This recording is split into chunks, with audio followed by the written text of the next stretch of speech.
Thank you, Mr. McGovern. Ms. Houchin, you're recognized. Thank you, Madam Chair. Thank you to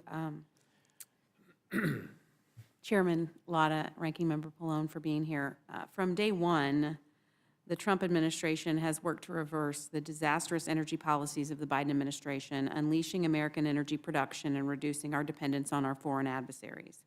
Finally, after 4 long years of failed leadership under President Biden, we once again have a president who understands that energy security is national security. Under current law, any entity wishing to export U.S. natural gas must gain approval to construct and operate LNG facilities, obtain multiple federal and state permits, and undergo a rigorous regulatory review. As if that process wasn't burdensome enough, the Biden administration announced an indefinite ban on issuing export permits to non-free trade agreement countries while it reviewed the climate impacts of U.S. LNG, surrendering to radical climate activists and effectively kneecapping one of America's most powerful economic and geopolitical tools. This legislation builds on the common sense policies of the Trump administration by removing unnecessary restrictions on the export of natural gas by eliminating the requirement for the Department of Energy to authorize LNG exports and instead giving the Federal Energy Regulatory Commission sole authority over the approval process. Congressman Lotta, do you agree that as a result of President Biden's freeze, Russia surpassed the U.S. as Europe's leading gas supplier, as documented at the time? Oh, that's absolutely correct.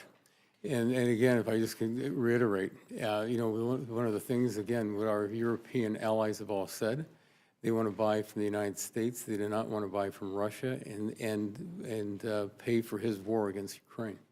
And how does that serve our national security or our allies if the United States is not a leader in these exports? Well, the United States should be a leader. It's absolutely essential because, again, if the United States is leading and then the rest of the world is saying, you know what, we want the United States out there, and that's what they've all said.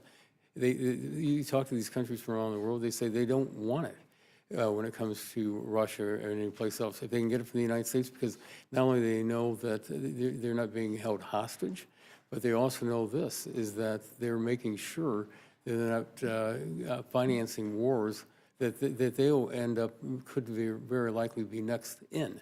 So they really see the United States as the leader out there.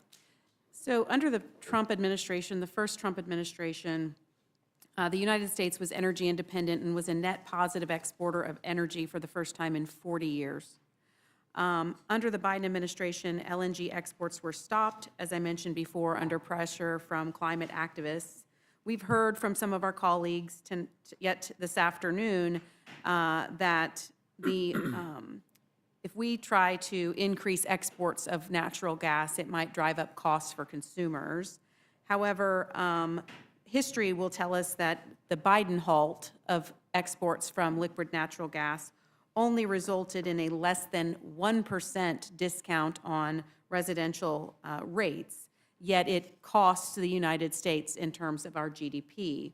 The industry itself is an economic engine accounting for about $408 billion in GDP since 2016.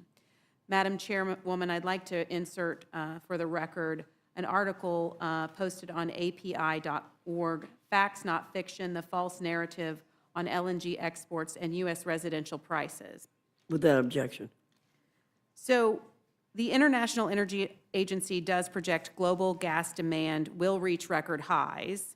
Why is it important for the United States to fill that demand? And you've mentioned some of these reasons, as opposed to our adversaries like Iran or Russia.